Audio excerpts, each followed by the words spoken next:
wama alhayatu dunya illa mata'ul ghurur, na uhai wa dunia sio lolote ila ni starehe ya udanganyifu. Ndugu Muislamu, yatakikana sisi Waislamu tuweke mambo ya Allah mbele, dunia tuache nyuma.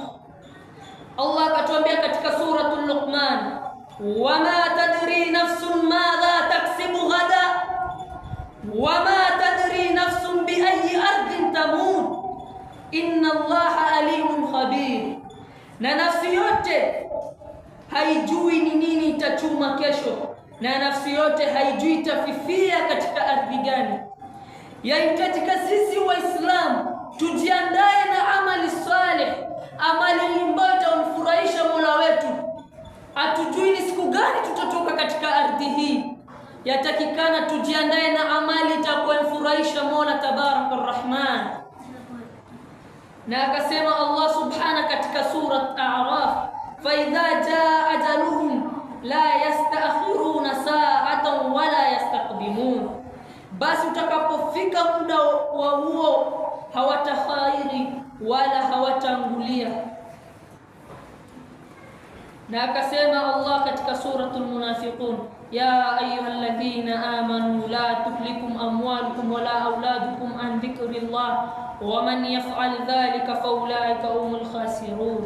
Enyi mliamini, zisikuburusheni mali zenu na wala watoto wenu, msijishughulishe na mali zenu na watoto wenu, mkaacha kumdhukuru Allah, kumtaja Mola tabaraka arrahman. Na yeyote atakayefanya hivyo, basi hao ndio waliokhasirika, waliopata hasara.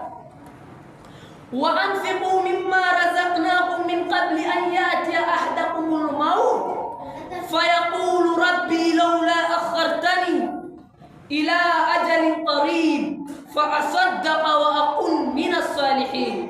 Na toeni katika yale tuliyokuruzukuni kabla hayajamfika moja wenu mauti, akasema Rabbu wangu, lau ungenikhirisha mpaka muda wa karibu hivi, basi ningetoa sadaka na ningekuwa miongoni mwa wasalihina. Ndugu Muislamu, sadaka ni kitu ambayo waweza kununua pepo, waweza kupata, yani ni kitu ambayo itakufanya mizani yako iwe nzito.